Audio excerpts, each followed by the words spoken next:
thank you all for coming to today's webinar. Hopefully it will be a really useful, insightful and fun next 45 minutes for us talking around cybersecurity.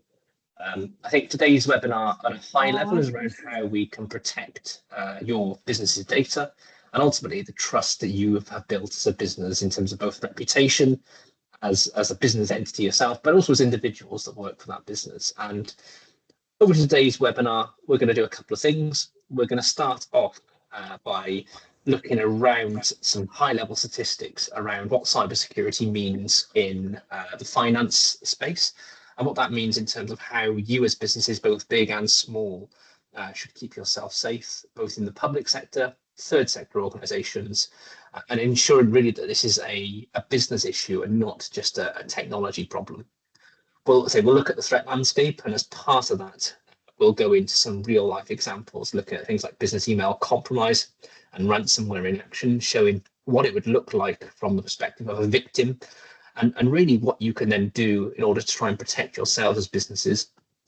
And as part of that, then we'll start talking about a bit more cyber resilience, about how you can bring cybersecurity as part of your organizational culture. So really thinking about security as part of every step of your business, from things like supplier onboarding all the way through to offboarding of individuals, personnel, employees. And hopefully that's where we'll end. We'll have a little bit of time left at the end of this presentation for some Q&A for you to ask any questions, but don't feel free, you've got to hold until the end. If you can think of anything throughout, feel free to drop them into the chat and then we'll pick them all up at the end of the presentation. So just as probably a brief introduction of who we are and who I am. I'm Tom. I'm the Chief Offensive Security Officer here at Pure Cyber. We're a cybersecurity company based out of Cardiff. As our name suggests, we are a pure cybersecurity company, so we don't delve into the realms of IT. We're there purely to safeguard you and your businesses from cyber threats. We operate across three main pillars: governance, offensive, and defensive. What that means for everybody in the real world is the governance pillar for us is around the paperwork side of things. It's your compliance things. So where you may have heard of certifications like Cyber Essentials and Cyber Essentials Plus, as well as generally implementing frameworks around managing business and cyber risk. That then leads into our two other service pillars, which are the offensive security pillar, which is where we as a business simulate the threat actors. We try to attack you as a business to find those weak spots before the bad guys do. And our defensive pillar, which is where we're constantly on the lookout for trying to detect threats. So that's where we're always looking to try and find out for those people who have broken through the defenses, to detect them and hopefully kick them out before they cause any real damage. And on top of all of that, the one thing I think that sets Pure Cyber out from the rest of the pack is our human element. And that's where all of our services are overwrapped by that human and business-centric element, where we're able to hopefully explain some of those issues, as we'll see throughout this presentation, in a way that's fit for purpose and meaningful to you as different businesses. So I suppose jumping into the presentation, why is cybersecurity a problem for you guys in the finance industry? And ultimately, the answer to that is because it's a problem for everybody in every industry. A quote from the NCSC, or the National Centre for Cybersecurity, which is the government department around keeping the UK secure in the cyber world, says that cybersecurity is now a matter of business survival and also national resilience. And I think in the last couple of months, we've seen that more than ever, with huge, really public data breaches from people in the likes of Marks and Spencer's, Jaguar Land Rover, just to name a few. And those are massive companies. They're spending hundreds of thousands, if not millions of pounds a year on general IT resilience. But that doesn't mean they're the only ones being targeted. I think a good bit for me is looking at some high-level statistics that we'll come on to in a second around how actually businesses in the public sector, in the third sector, both big and small, are also impacted by cyber threats, because although you may not be the target, you may get caught in those crosshairs. Why is cyber a problem? Well, the honest answer is cyber and computers and IT in general isn't a problem per se. It's the fact that cyber underpins the entirety of the rest of your business. And for me, that's really important, because if anything happens in a cyber and IT space, that's going to impact the trust that people have in you, both from a client perspective, a shareholder perspective, and also a customer perspective. Means that they're likely to start going, are you the right business to work with? That is on top of all of the data that you process as a business, both in terms of personal identifiable information, so passports, driving license numbers, financial statements, and also the access that you have, thinking about the fact that you guys often will do things on behalf of other people. So think about making tax digital coming up in the next sort of 12 months, around how individuals now have to verify their identity with HMRC before you can submit things like confirmation statements. All of that is moving the finance industry more to a tech first approach, which has pros and it also has cons. So what we need to do is make sure that you as businesses on the front line are ready to make sure that you're secure. So starting off then, I want to ask a little bit of a question. For everybody who's on the call today, I know we've got about 81 individuals currently with us, and I think that number's slowly popping up as we go through the presentation. But just to get a bit of an understanding of where we currently are, what is the biggest cyber concern that you all are worried about at the moment? So hopefully you should have a poll appear on your side. I'm happy for you to put in any answers that spring to your mind. Now, it's not going to record any names. This is just very much going to show us a high level statistics on where are the key areas that businesses are concerned about.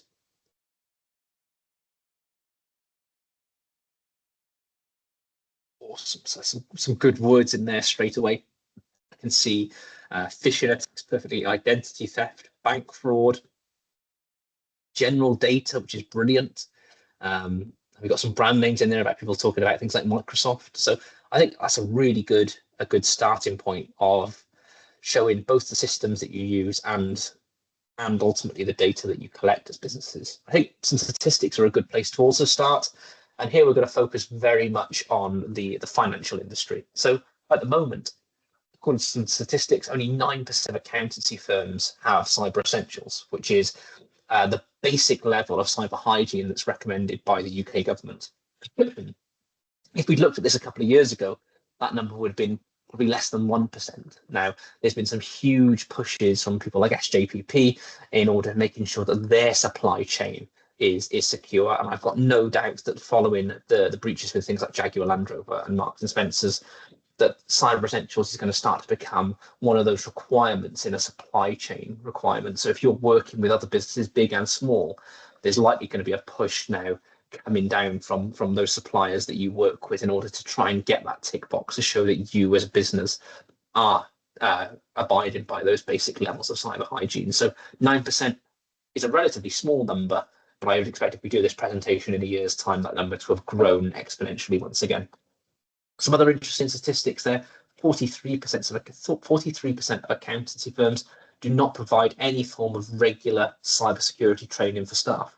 Now, if we just generalize that as a roughly 50-50 split, that means only one in two of you on this call has ever received any cybersecurity training, which for me, as someone working in cyber day in and day out, is probably one of the most important things. We all do health and safety training. We all talk about how we need to pick up heavy objects as part of our onboarding training, as part of a safety at work.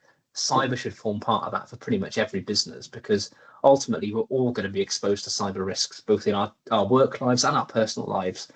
And cybersecurity training really is that piece that really elevates the last line of defense, which is you as those humans. We can have as much technology as we like. We can have as much technical process and procedure, but ultimately sometimes attacks are going to be good enough to get through those defenses. And sometimes it is that human sat behind your keyboard, your laptop or your desktop that provides that last line of defense. So cyber training is one of the most important things people can do. A follow-up question now is another interesting one, is if your business was attacked in the realm of a sort of cyber attack, whether that's through business email compromise, whether that's through a generic loss of data, hack, compromise, whatever you want to call it, how confident are you that you'd be able to be resilient to that in terms of being able to get back to business operations as normal? Or do you think that would be a major risk for you as a business in terms of stopping you operating and possibly the business failing to exist as a result of that cyber attack?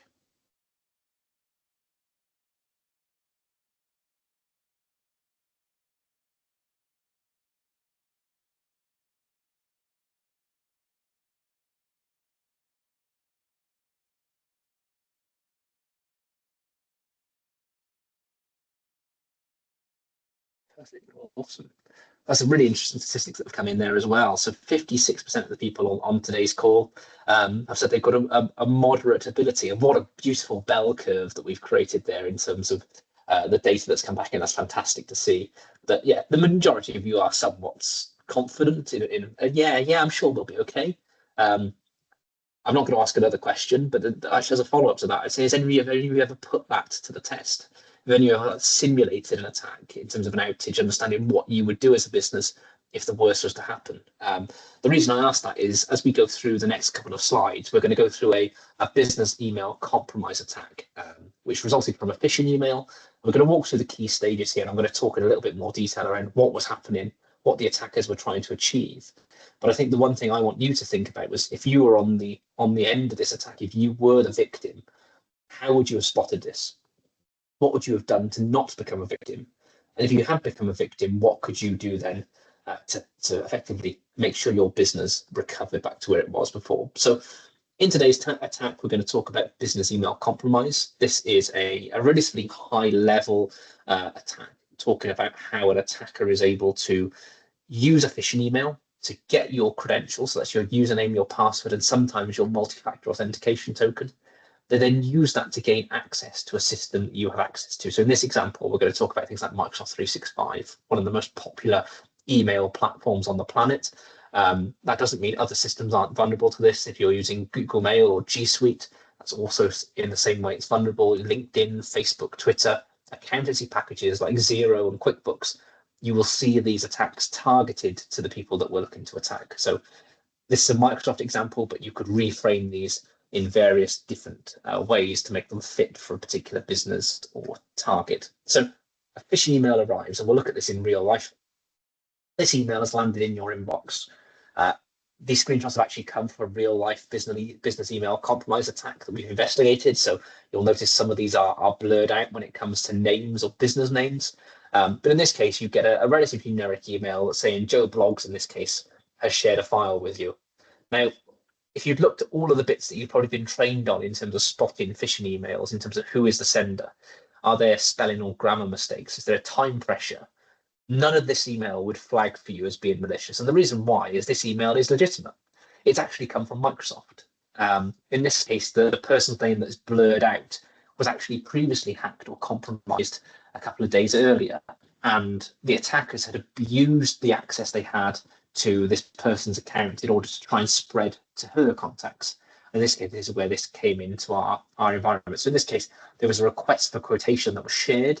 And this is actually a legitimate link that came from Microsoft. Now, when our customer, in this case, clicked on that link, they were presented with a Word document. This Word document, once again, looked relatively similar. They'd gone to the effects of putting some branding, some logos at the top, the right headers and footers, really to make this look real. And they've done this because they already were in the system of the victim, so they know what it should look and feel like. But the big bit in here is this is what we refer to as a call to action. There's a link in the center of this document, and this is the point we go from, I'm going to call it the safe territory in this example, to the dangerous territory. In this case, the user clicked on that link and they were presented with a web page. Now, if any of you have used Microsoft 365 in the past, you will have seen this page before. It looks right and it feels right. It looks like a genuine Microsoft login page. The only difference in this case, if you look, is at the address bar. It doesn't say login.microsoft.com. In this case, isn't the real Microsoft. This is a phishing, what we refer to as a landing page, where an attacker has stood this up in order to try and capture the usernames and passwords of the victims. Unfortunately, in this case, the user didn't spot that URL was wrong. They looked at this page, they went, I recognize it, I know what details to put in. So they started to enter their details. As they entered their details, what basically happened was they went through and they were prompted with this dialog box. It said sign-ins blocked. Now, this purely was the attacker's way of gaining time. What they did was basically said, something's gone wrong, basically please try again. And in this case, the user closed the web browser and went back through the whole process a second time just to make sure they hadn't done anything wrong. Now, the problem what happened is they put their username in, they put their password in, and they also put their multi-factor authentication token in to this phishing platform. and the attackers use the details they've been given to log into their account. Now, in the background, what the attackers started to do was to put things in place like setting up email rules. And all this is a feature within Microsoft, or a feature within most mail platforms, to sort your messages for you. So you can put them all in certain folders to make your inbox much cleaner and much more organized. Unfortunately, the attacker will also use this as a way of hiding things from you. So in this case, the attacker just put a rule in place to move all of the emails and all of the inboxes to, in this case, a folder. I think it was deleted items, but they will move them to a variety of different folders just to hide them away. Now, what happened in the background then is we revert back to the very start. We think about that phishing email arriving. Now the attacker in this case had got access to your inbox. They said, you may not be our designated target. And now they've used their compromised ability to get into your account to send more phishing emails. And in this particular example, they sent out another 1,800, so nearly 2,000 emails to this person's contacts with a very similar level of attack to try and repeat this again and again. What could they have done, though, is they could have been much more malicious. They could have done things like use this level of access to start to put malware into your environment. And another incident, slightly separate from this, that we've investigated this week, is with another company which unfortunately fell victim to a ransomware attack. In this case, they were attacked by a company called Lockbit, but basically they'd managed to get some malware into the environment. In this case, this ransomware attack started to lock down all of their files. Lockbit particularly is a really nasty piece of malware, not just because it removes your ability to access all of that data that you've got in your systems, preventing you from working, but they're also really nasty in the sense that they do what we refer to as extortion as well. So they'll take a copy of all of that data, they'll steal it effectively from your business, and they'll take it away and they'll threaten that if you don't pay them any money in terms of ransom, they'll release that data to the general public. So now what I want you all to do is think about the data that you hold and collect as businesses. I guarantee we've all got bank details and bank statements. We've probably all got identity documents in terms of passports. There's probably a huge amount of PII that we all collect for various different business reasons. How would your business react if that data was stolen and leaked out onto the internet? And this is exactly the problem that one of our customers now is facing, in the sense that they had a huge amount of personnel details stolen, and they're now having to think about how they as a business manage that, both in terms of business operations, but also the potential ramifications for humans.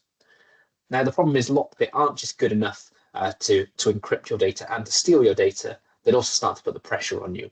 Ultimately, they want their money. And what you'll find is that they'll start to email and phone people within the business. So for those of you that are one-man bands or relatively small entities, this is probably not going to be a huge surprise to you, in the sense that you're going to be contacted by those attackers to try and get you to pay that ransom, whatever they've set it as. But when you're in a much bigger company, whether that be public sector, whether that be third party, you as an employee may be a little bit separated, should we say, from the day-to-day operations of the business, whether that be IT or the decision-making process in terms of C-level or a board. Now, it could be you as a business just know something's not working correctly. And then suddenly an email lands in your inbox or your telephone rings and you hear a message like this.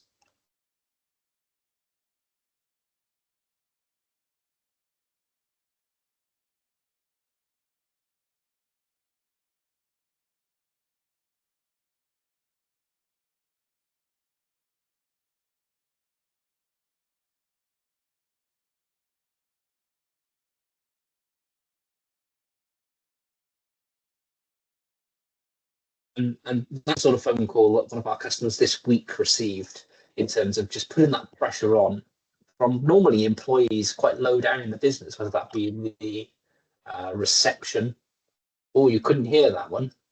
Did everybody else manage to hear the audio okay on that? If not, I can replay it. Oh, we've got a mixture of people. We've got some thumbs up and some thumbs down. What I'll do then, I'll just get you all to check that you've got things like speakers turned up, and I'll play that once again just so you can hear what that sort of pressure phone call looks like.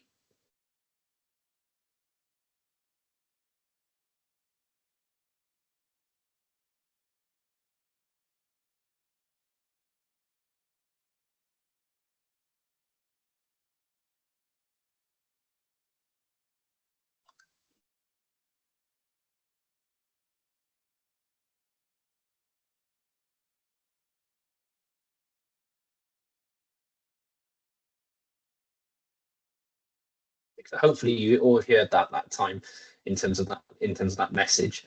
But this is what the attackers will generally do. I say the people normally dealing with a cyber incident like a ransom attack might be the IT team, it might be the board, particularly if you're a large organization, things like local councils, universities, schools. Ultimately, this might be going down to general members of staff, and they might be trying to put this pressure on for them to basically push up the chain through the management structure that they need to pay this ransom. And this can be particularly impactful when they send things like emails. And we saw this in a Lockbit attack where they stole, for example, the personnel data, the passports or the driving licenses of individuals. And they then emailed a copy of them back to those individuals saying, look, I've got your passport. You better speak to your boss to pay the ransom. Otherwise, everybody's going to have a copy of your passport. We see this regularly as a way of using people within the business to try and push payment. And that's ultimately what the ransomware threat actors are after is money and payment.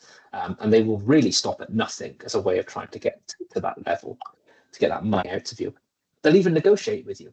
So these ransomware threat actors, as horrible as we would say they are as a business, really themselves are not, I'm going to call it your teenager sat in their mum's basement causing this damage. They're actually really well organized crime groups.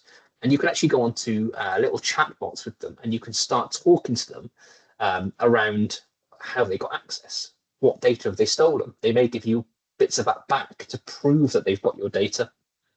And actually you'll see throughout the conversations that they'll also allow you to negotiate the ransom. So how they normally work is they'll look at you as a business. So if we just took from we had some breaches recently from the NHS trusts, they'll look at you as an organization. They'll say your global turnover, should we say, is X amount of money. So we want a percentage of that. We may want a 1% fee.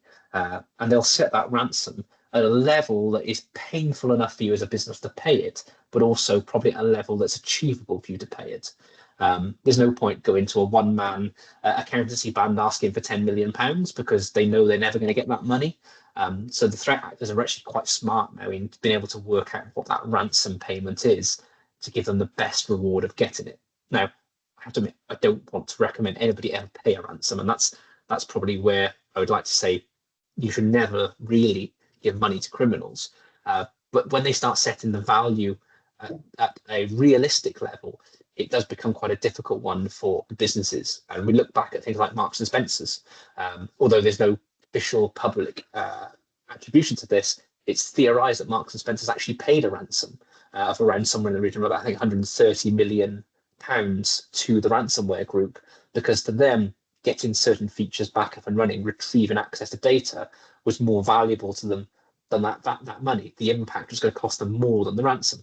And I think that's just a fascinating business argument that you're going to probably have internally, but also morally around whether or not you should pay that sort of ransom. So that's the sort of thing about how crime groups operate. But I think really for you, it's worth thinking about what that attack is going to cost you. And we talked about M&S there. We said they paid the ransom because the likely cost of the attack was more than the ransom payment.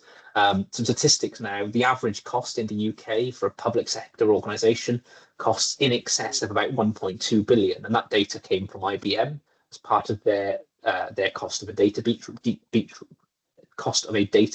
report back in 2024. But that number of 1.2 million doesn't necessarily just come from the cost, for example, of rebuilding your business or bringing in incident response. That could be financial loss in terms of not being able to conduct business as normal, so service disruption. That could be in terms of reputational harm. You think of the number of people that may not now go and shop at M&S, for example, particularly online, because they're more fearful of them not being able to handle your data securely. We saw that back in as far as 2014 with people like TalkTalk. It's amazing at the different ways that a business can be impacted. A business we were dealing with this week wasn't so worried about the ransomware payment. They were worried about the sort of class action lawsuits they may get from their staff, because their staff's data was released as part of a ransomware attack. And their retribution there was they were worried the staff would want effectively a quick payday by suing them as a business. And it's fascinating to see from a cyber perspective how financial loss can be calculated. But we're looking at M&S, 130 billion. There was a US healthcare provider that theorized in the region of 800 million of the impact of a cyber attack. And I know those are huge numbers, and for a lot of organizations, those numbers are not going to be anywhere near what you're going to pay. But it is worth thinking about. Sometimes the preventative of things like cybersecurity controls can seem expensive to begin with, but when you weigh them up against the cost of an attack, actually the money well spent as a preventative measure can actually be really worth putting in. I suppose, what does that mean? What can you actually do about this? And I think the key bit I want to say is no cybersecurity framework is going to be 100%. We saw that with M&S, we saw that with Jaguar Land Rover, in the sense that they had probably pretty good cybersecurity baselines in place. They all had things like cyber essentials certifications, but that doesn't necessarily mean they were invincible to attack. What that meant was that the attackers would have had to have done a much better job. They would have had to have worked harder to get around some of those controls. And actually, some of those controls may have stopped hundreds of attacks beforehand, and the one that got through was the one that was good enough. So let's think about what you can do. So the first thing is governance frameworks. I've already mentioned things like cyber essentials being the baseline for cyber hygiene from the NCSC. Really a fantastic scheme. It's not hugely technical. It looks at 5 key control areas on how you as a business should think about cybersecurity, from everything like passwords and software patching, to make sure that really what you're trying to do is you're trying to minimize effectively your exposure to an attacker. Once again, not perfect, but it starts to set you on the right track. Things that you've probably already got in place that you may not even know: email and spam filtering, built into the most modern email systems, are an easy way for people like Microsoft and Google to start to go, look, that email probably is malicious, we'll filter it out. We'll either put it into your junk or we'll just remove it entirely. And you'll probably be amazed if you look at your emails, the amount of junk you get is probably surprising. It's probably a huge amount, but the amount that you probably don't get is also a lot bigger. It's quite funny if you think back to the scams that would have happened in the early 2000s, your sort of Nigerian prince type scam. You would have received them into your inbox and you would have seen them and read them and gone, oh, I'm not falling for this, and deleted it. How often now do you receive a Nigerian prince scam? And the answer is very rarely. Because those global email and spam filtering techniques that are in place are filtering a lot of those things out. So a threat actor has to become a lot better to even get through that first line of defense. Other things like multi-factor authentication is worth having, and once again, although not a perfect control, it is actually really good. When we've looked at organizational breaches, around 80% of breaches would have been stopped by a user actually having multi-factor authentication, which is an amazing statistic. It's an extra line. So what happens then is you are going to log on to your account. So let's just say it's Microsoft. You enter your username and password, and suddenly a code is generated on your mobile phone. You enter that code into the website, or the other way around. The website shows you a code that you entered into your mobile phone, and then it logs you in. A brilliant technology, and we've had this in banking for absolute years. You remember you used to have possibly the physical RSA tokens that you used to carry around. Then we went to using the actual little card machines where you'd put the card in and type in your PIN number to get an authentication code. Now this is built into some of the mobile banking apps. Ultimately, they're all different forms of multi-factor authentication, adding an extra step to the login prompt to stop that bad guy. We've got things like conditional access. These are policies that you as businesses can set up to limit your risk vector. So as an example, one of the customers we're working with today said we're working with a manufacturing plant here in the UK. Nobody ever should be able to access our data from outside the UK. And that probably will be the same thing for things like NHS trusts, where really there is a geographical restriction to business. So we can put that in place. That means even if somebody's username and password is compromised, it limits the attacks to only come from within the UK, and which adds another step of complexity for an attacker to have to get through. We can also put things in place around trusted devices. So using things like mobile devices or laptops that are issued to you by your organization, And we can use a device as a trust level to say, if you're not accessing it from your work laptop, for example, it won't let you in. And if you've ever tried logging into things from your personal devices, which you shouldn't do, you'll find a lot of businesses have controls in place to prevent you from doing so. There's general hygiene things that we should think about. So system patching and updates. One of the big areas that Cyber Essentials covers is around patch management, and ensuring software updates are installed within 14 days. Now, back when I started doing cybersecurity almost a decade ago, the recommendation was 30 days, and that window has got shorter. And I would be surprised if that window doesn't get shorter again, possibly to 7 or even possibly shorter, because what we're seeing is attackers are getting quicker and quicker. It used to be an attack was generated off a software update. It may have taken them a couple of weeks, if not a month, before we saw active exploitation of something. Now we're seeing that within days of a new vulnerability being announced. So making sure that you're keeping your systems up to date is actually a really important thing to do. Staff training, I mentioned back on the original slide, around only, was it 46% of accountancy firms do cyber specific awareness training. That we should be getting up near enough to 100%, because I don't see any reason why we wouldn't. And ultimately, it's that last line of defense. But then also policy improvements, thinking about separate payment and approval processes. I'm sure you've all been impacted by attacks where someone has tried to change the bank details for where an invoice is to be paid. We see this regularly, where the smallest one I think I've seen was around, I think it was 20 or 30 pounds that was sent to the wrong bank account. And the largest one I've dealt with is where 20 million pounds was sent to the wrong bank account because somebody had changed the invoice for a malicious one. So thinking about not just a technology solution, but also how you could deal with this in terms of a process solution. So thinking about the principle of least privilege and the separation of duties, so that any, say, payment modification should be at least signed off by 2 individuals. And you should verify any bank changes, for example, by phoning the organisation and verifying that have happened. So it's a process problem here, not necessarily a technical problem. So another question then to ask out loud, which of the measures, if any, do you guys currently have in place as businesses? And are there any out there that you think actually that's something we should look to put in place with a matter of urgency?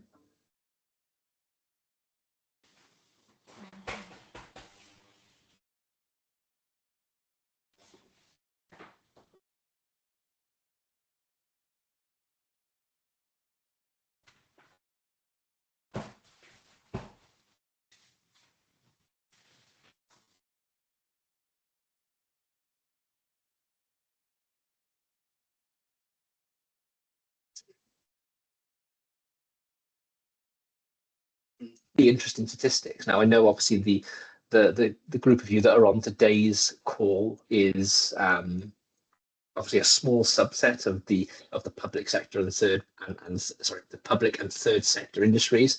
But actually looking at that is a really interesting. We said in the earlier statistic that across the country, around 46% of businesses enforce some cyber awareness training. Now, across the group, the cohort that we've got today, that's coming out at only 18%.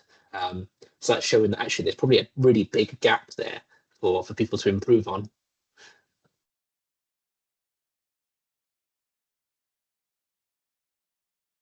Jumping in then, so thinking about how really your leadership teams can help you become more resilient as a business. Think about embedding cybersecurity into your practices. So that's around numerous areas of starting off with a governance-based control. Don't just think about risk as in a financial risk. Start thinking about cyber risk as well. You've probably got huge documents of risk registers for personnel risks. So now start thinking about actually adding in a cyber risk there. And also make that now part of your general day-to-day business operations. So as part of your procurement of new suppliers, start thinking about actually how, when you onboard them, are you ensuring that they're also putting cybersecurity first? So things like enforcing Cyber Essentials, as an example, into your supply chain. But also not just thinking about how things could go wrong, but planning for when they go wrong, thinking about continuity planning and testing that out. So going, actually, we're now going to simulate the day the outage of one of our core systems. So if any of you using accountancy packages like Xero or QuickBooks, how would you survive as a business if that platform went down? Do you have backups in place? Have you ever tried to restore from those backups, or at least work using those sort of backup processes? And if not, you should, because ultimately the only way you're going to know that your continuity plans work is by testing them.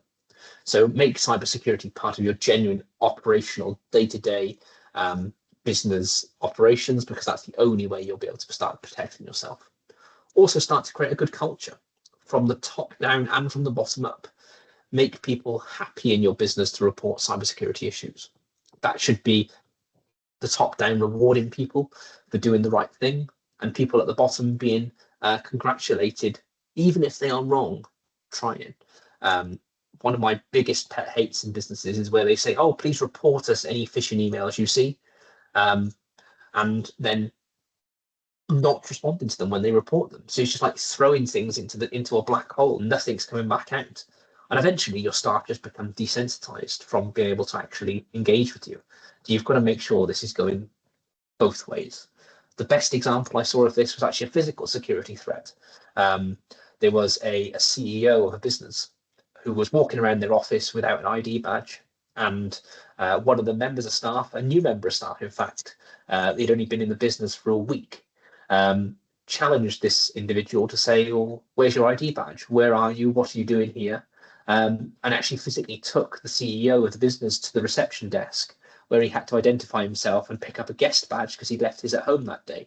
Now, in a lot of businesses, people would be fearful, for example, of challenging the CEO or the leadership team, or anybody, in fact, in a physical capacity. But in fact, this individual didn't know who they were. They challenged them as if they were anybody else in the business. And the next day, they actually received an accommodation from the CEO for doing the right thing. Although the CEO felt like a bit of an idiot, he was appreciative that that individual did the right thing to protect the business. And I think that's the sort of culture you want to be setting, giving your staff the power to not make mistakes. And likewise, really showing up and showing that actually staff that have done the right thing to reinforce that habit and that behavior all through awareness training. As I said, I think that starts from the top down and also the bottom up. And I think then the last question we've got for you on today's webinar is, does your board or leadership team review your cyber risk? And do they partake in regular governance sessions? Or is that left to a purely sort of IT side of things? Is cyber part of your whole business? Or is cyber just an IT problem?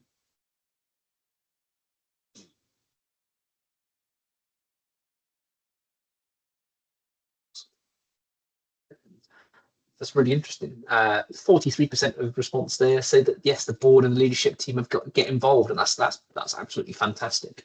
That's what we need to see across the whole of businesses, because ultimately they are the ones that empower a business to do things. 28% of people said they're unsure, so that's maybe something that's worth going away inside your business and clarifying what sort of things you do. And more importantly, trying to get a buy-in from the board or from your leadership team, because without that, you're going to sort of fail at the first hurdle. And I suppose then onto the last bit, really, around how pure cyber can help. If you feel like from what we spoke about today, you've got any gaps, how can pure cyber come to help you? So I've already talked about the sort of three pillars: the governance, the offensive, and the defensive. And we always mentioned the human element of that as well, not just telling you something, but making that understandable for you in your business context. And I think for us, that's the one thing I like to get across, is to show that actually we're all human. And what we need to do is make sure that cybersecurity is a human problem that we can all understand and we can all get on board with, not just providing you the output, providing you the why and the how and the what, because otherwise it's just going to become something else that we're going to put into the top drawer and forget about. So if you need any help or assistance, Pure Cyber can help you around that governance side of things, around certifications. If you've not done Cyber Essentials as a first stepping stone, I would highly recommend it. If you've already done Cyber Essentials and you want to take that next step along the cybersecurity pathway, we can take you through Cyber Essentials Plus or IASME Level 1, all the way up to things like ISO 27001, where you're starting to really mature your cyber governance. particularly in the industry where you're looking at finance. If any of you are processing things like card payments, you may need to be compliant with things like PCI DSS. So all of that falls under a governance umbrella. So if you need any help or assistance, feel free to get in touch. We also operate here at our office in Cardiff, a 24/7 UK-based SOC. We're CREST accredited there. So if you want us to try and help detect the bad guys, or likewise, if you feel that something's gone wrong and unfortunately you have had a breach and you need some assistance in terms of the recovery of getting back to business as normal, our SOC operate an instant response team that we're able to help get boots on the ground, so to speak, and provide those expertise, both in terms of risk management and technical ability, should you need it. We can provide help around providing that awareness training. So for the other 56% of businesses across the UK that don't have it, or on this call, the other sort of roughly 82% of businesses that aren't doing active staff awareness training, feel free to get in touch. We can help point you in the right directions. And the last thing we do is instant response simulations, which is where we actively start to put into place what happens if, and we start to simulate that so your business is ready to respond the moment it needs to. From me, that's sort of all I've got to cover today. That brings us up to about 42 minutes into the presentation. So now happy to open the floor to a sort of a question and answer session. I saw a couple of them pop into the chat, but I don't know, Petra, whether you want to take the lead here and throw some questions around, and we'll put some answers in them. Yes, sure. So the first question in the chat that I can see is from Abira. How long would you recommend to retain backups? Perfect. So brilliant question. The fact you've already got backups is a great starting point. How long you retain them is actually a really very business driven decision. So when it comes to backups, there's a huge complexity. But for me, I always operate under a 3-2-2-1-0 backup strategy. That's my recommendation. What does that mean? It means you should always have at least 3 copies of your data. So you'll have the original copy, wherever that may be, and then you'll have 2 separate copies of it. So you've always got a redundancy. Think of it in terms of a triangle. At least 2 of those copies of data should be in separate geographical locations. So if you've got an office, for example, here in Cardiff, we may store a backup of that data in London as a high level example. We should also store that data on 2 different storage mediums. So one of those may be in the cloud. One of them might be a hard drive or a USB pen drive. Now, there is no right answer. It always varies business to business, but making sure you've got that level of redundancy. The one part is around making sure that that data is recoverable. So ensuring that really you've not just made the backup, but you've tested it, it's come back, and it's come back with 0 errors is the key bit. But that doesn't answer your question necessarily around how long you should retain a backup. And the answer for me is it depends on how much data you can afford to lose. And this comes back to the governance piece around maturing things as a business, but thinking about business continuity planning and some words that you may have come across around things like restore points, so RPOs and RTOs, recovery point objective and recovery time objectives. How long could you as a business function without that data?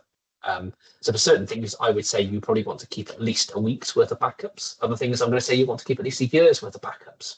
And the honest answer is you could look at this in a couple of ways. You could have like a CCTV system where you provision it so much storage space, and as you write a new backup on the front, it deletes the old one off the back end. So it's what we refer to as a first in and first out system. So there's always so much of a backup available.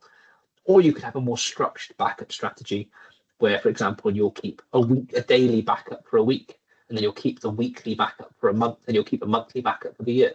So there's lots of different solutions that you could implement to give you that resilience. But the honest answer is I would say probably a little bit more detail in terms of governance around what data you have and where you need it from to give you an honest and business specific answer. Thanks, Tom. Next question is it okay to purchase cyber insurance? The answer is yes, definitely. Insurance, like anything, is a way of transferring a little bit of risk or liability to somebody else. So cyber insurance is a product that's available. I think a lot of businesses don't necessarily understand cyber insurance fully. Cyber insurance will obviously, like any product, will be there to support you in hopefully your time of need, but also there will be hoops that you may need to jump through to be able to get the cyber insurance to pay out. And likewise, like the same way thing in a car, if you had car insurance, if, for example, you had done things wrong, you weren't wearing your seatbelt, you hadn't maintained your vehicle, some cyber insurance providers won't even quote for you if you're not doing the basics. So yes, cyber insurance is a great thing to achieve, but you also need to think a little bit more widely about cyber in the business. Think about things like cyber essentials, the various different controls that you could put in place as part of the strategy. Cyber insurance is only one small part of a much bigger picture. A follow-up to that question was, or should we allow our IT company to say yes or no to cyber insurance policies? Oh, it's a really interesting question. I would say, and when it comes to any IT provider, I'm going to refer to them here as an MSP, they are contracted to you to provide you some sort of service. So for me, you can outsource the day-to-day responsibility of IT, for example, to your MSP or your IT provider, but you shouldn't outsource the accountability for them doing it correctly. And in the same way you're asking there around cyber insurance, around can they say yes or no? Ultimately, do your IT company get the ability to say yes or no to things like public liability insurance? And I would say the answer to that probably is a no.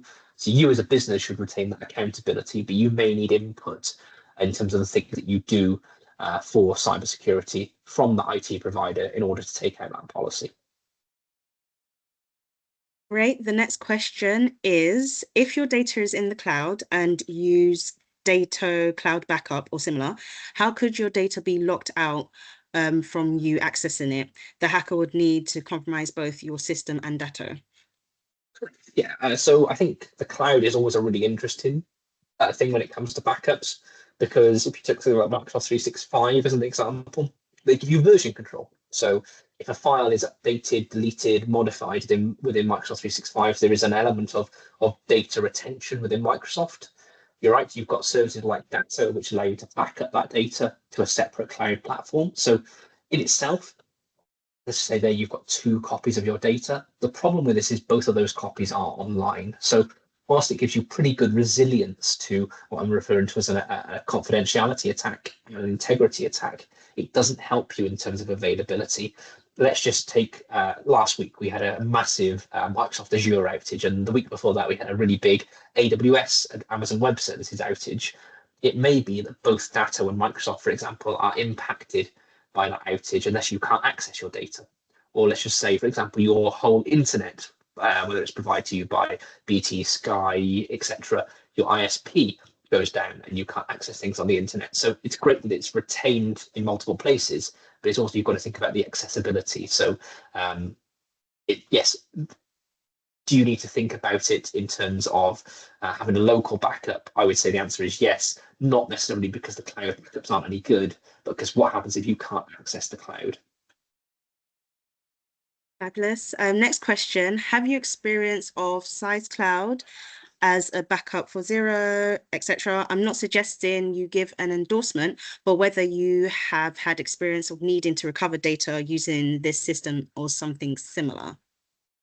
So I'm going to try and stay completely vendor agnostic here. So I'm going to ignore the bit you put at the beginning about the product, because I have to admit, I don't like recommending certain products, especially things change over time. But in terms of a backup piece for a particular software package, really good idea, particularly if Zero in this case is critical to your business, is a huge mission critical business operation piece. Yes, you need to get a backup of it in place. In terms of your backup, I think the last piece of the backup strategy for you is most important, is the testing. So asking the question of, if Zero went down for any reason, can you back up that data back into Zero? So can you restore from that backup? Or if you can't restore into Zero again, how do you use that backup to maintain business continuity? So for me, it's not just about having a backup of that data, and I'm assuring the products that you're talking about will probably do a good enough job there, but can you use that backup to allow your business to continue to function? Or is it just a series of data that you've then got to try and put back together? And ultimately, the only way, Will, there, in answer to your question, that you will know that is probably by putting it to the test. Just can you assume Zero has gone down for the day? Can you work from the backups that you've got? And that will tell you then if that backup is suitable for your business. Thank you. Any other questions? You can raise your hand if you've got any other questions to ask Tom.